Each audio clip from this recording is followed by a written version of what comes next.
Magandang araw sa ating lahat mga kababayan. Dito na naman tayo sa ating vlog. Welcome tayo sa ating pagbabalik dito sa ating channel, Boses ng Masa. Sa mga nakapanood ng ating previous video, salamat sa inyong mga pagsuporta at higit sanang okay kung mayroon tayong mga comments, share or likes para magkaroon ng buhay, no, ang ating munting channel. Kahit papano sa pag-uumpisa or pag-start natin dito sa ating pakikibaka, mayroon tayong mga kunting improvement naman kahit papano. So, ano ba ang pag-usapan natin sa araw na to? Sa maraming mga kaganapan, maraming mga nangyayari previous week. So, marami sa atin hindi pa nakaget over, marami sa atin ang hanggang ngayon masakit pa ang kalooban. Hindi lang tayo, kundi karamihan sa ating mga kasangga, kapanalig at kapareho ng paniniwala, magkapareho ang ating nararamdaman. Ganon pa man, gagamitin natin itong channel na to, maging ang ating nararamdaman, gagamitin natin para sa mabuting mga bagay na para sa ating bayan. Alam natin ano ang pinaglalaban natin para sa ating bayan, hindi para lamang sa pamilyang Duterte. So let's make it clear, hindi natin inuidulo ang tao dahil lamang sa kanyang pagkatao, kung hindi dahil sa kanyang paniniwala at sa kanyang pinaglalaban na para sa ating mga ordinaryong mga Pilipino. So malinaw yan. Ngayon ang pag-usapan natin, ito, ano ba ang naganap previously, no? So mga nakaraang buwan, sa mga nakaraang sa nakaraang taon prior sa pag-aresto sa ating Pangulong Duterte or dating Pangulong Duterte. Ito yon. So naglabas ngayon ang ICC ng mga dokumento or ng isang statement with documents, documented statement na i-summarize natin kasi napakahaba nun eh. I-summarize natin sa pinakasimpleng paraan na maintindihan mo, maintindihan ko, no? Actually, ang nagpaliwanag nito isang eksperto sa international law. Hindi naman tayo mga eksperto, at least naintindihan natin yung sinasabi niya. At para sa akin naman, maibahagi ko sa inyo, no, na maintindihan natin sa lingwahe natin, sa termino natin na pinakasimple na maintindihan natin. Okay? Hindi natin pabayaan or hindi natin ibasta walang bahala ang mga bagay na ating nalalaman at naintindihan natin na makakabuti para sa ating mga kapwa Pilipino, maging nandyan sa Pilipinas o dito sa ibang bansa. At ito pa, hindi natin pabayaan na tatawagin lang tayo ng mga bobo or mga walang alam dahil taga Mindanao tayo. Hindi natin papayagan yung mga tao na mamaliit sa mga Mindanaoan. Na itong si witkan lang natin saglit. Itong si Richard Hiderian, sinasabi niya tayo na mga taga sub-Saharan level, no? Ano ba ang ibig sabihin nun? Technically or i-simplify natin, ang ibig sabihin noon na tayo ang mga taga Mindanao ay mga walang alam at mga bobo. Dalawang hakbang na lang, pabalik na tayo magiging unggoy. Madali tayong guyuin, madali tayong mauto. The way na madali natin i-idolize si dating Pangulong Duterte, na para tayong mga ignoranting tao na nakakita ng Duterte na nagdadamit, Diyos na natin yun, sundan na natin yun, i-idolize na natin yun. Parang ganun ang tingin niya sa atin, the way he describe us bilang mga sub-Saharan level of people. So hindi natin papayagan yan. Totally kinokondem natin yan dahil hindi tayo ganyan bilang mga Mindanaoan. Malinaw yan para sa iyo at sa akin. Kaya ito, gagamitin na natin ang channel na to, channel ng ating sama ng loob para sa mabuting bagay para sa ating bayan.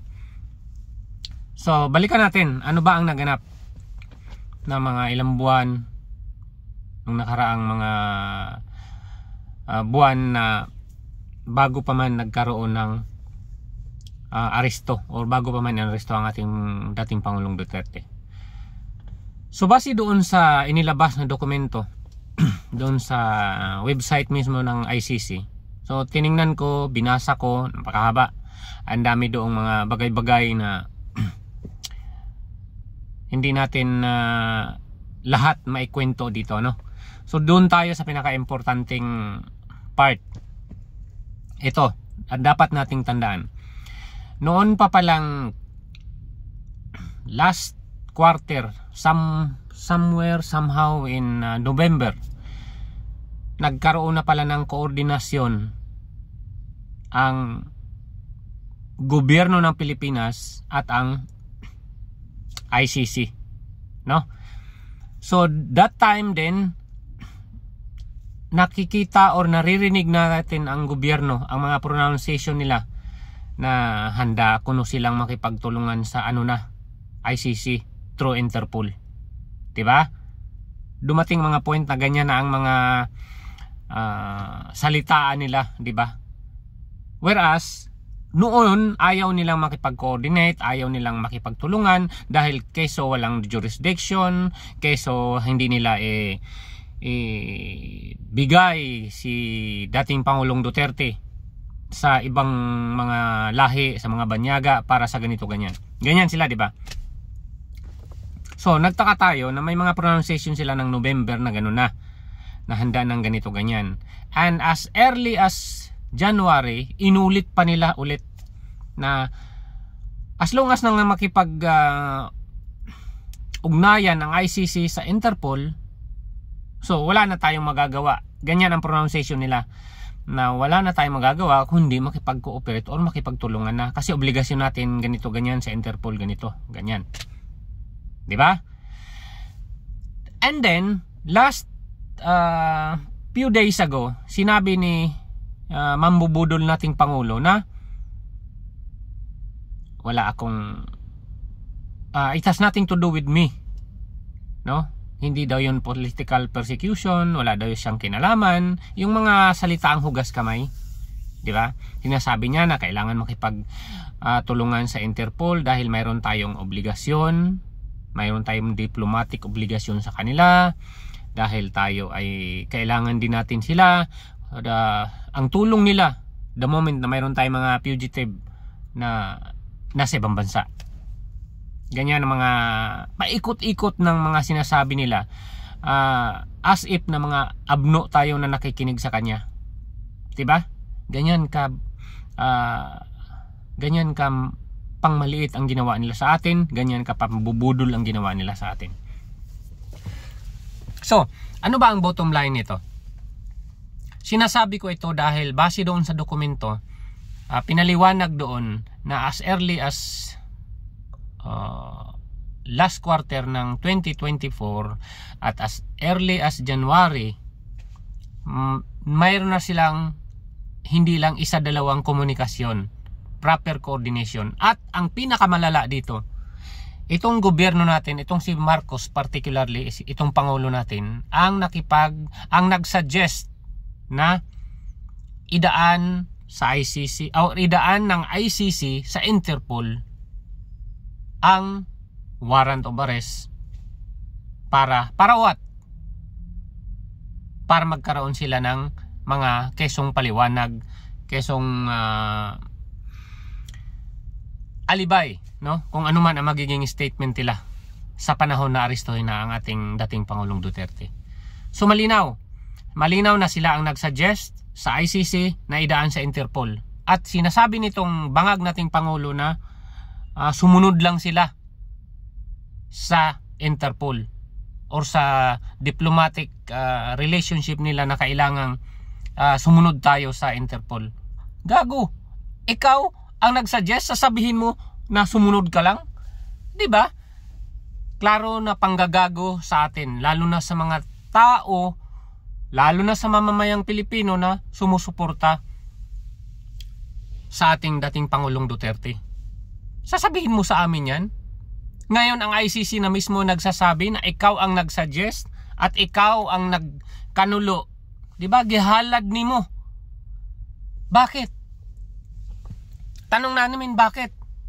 Eto, yung binasa ko ang dokumento, sinasabi doon na mayroong emergency or something na kailangan gawin mabilisan ang pag-aresto. No? Nag-request ng aresto or naglabas ng pag-aresto noong Marso 10 lang, kung hindi ako nagkakamali. Ngayon, sinasabi ng doon sa dokumento na yon na nagsabi or nag-email or anuman ang way ng komunikasyon nila, kasi redacted eh. When you say redacted, ano na yon, confidential, no? So hindi natin pwedeng basahin yung ibang documents doon na naka redact, dahil yun ay confidential documents. Komunikasyon yon ng gobyerno to the ICC. So minadali nila dahil doon sa sinasabi nilang mayroon daw possibility na kapag mangyari ito ay hindi na nila mahuli or madakip si Pangulong Duterte.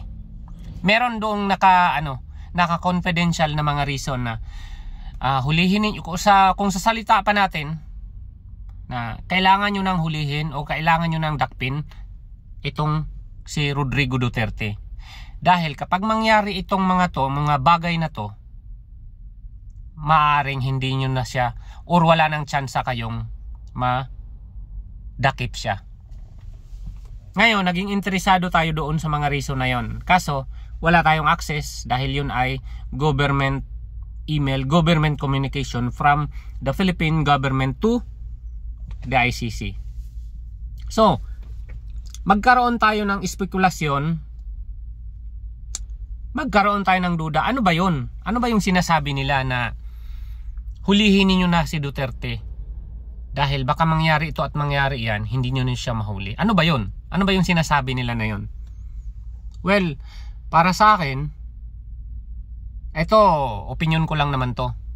Pero, possibility, duda ko, sinasabi nitong bangag na gobyerno na to na hulihin nyo na si Duterte dahil pag ako wala na sa pwesto or pag ako na-impeach or pag nagprotesta ang mga tao at ako'y matanggal sa pwesto, mawalan kayo ng tsansa na hulihin si Duterte. Yan ang number 1 na kutob ko. Kaya nila minadali ang paghuli kay Duterte. Tingin ko lang. Number 2, hindi masyadong convincing, pero pwede rin. Dahil itong ang mga makakaliwa, mga masyado tong marahas ang mga ideolohiya nila. Maaring ini-implicate dito o sinasuggest nila na hulihin nyo na si Duterte dahil ito ay matanda na. Baka mamatay pa to. Wala na tayong maimbestigahan. Wala na tayong pwedeng ipapil sa buong mundo. Maka-epal tayo na ganito si Duterte, ganyan. Which is magiging impact sa image ng mga anak niya, including ang ating Vice President, di ba? So maaaring yan. Maaari din yan ganyan. Medyo, sa tingin ko. Pangatlo, yun na nga yun. Kung wala na siya sa kung wala na siya masyadong magagawa, no? Dahil alam na ng taong bayan na palpak siya na pagka-presidente or lahat ng mga ginagawa niya ay kabangagan lang. Kaya talaga namang minadali, no, ang paghuli kay Duterte. So malinaw dito na mismong yung Pangulo nating bangag ang nagkanulo talaga. Nag-initiate, no? Nag-initiate, gumamit ng pera natin, pera ng bayan, pera ng mga buwis galing sa mga OFW and all para gawin ito sa ating pinakaunang Pangulo sa Mindanao.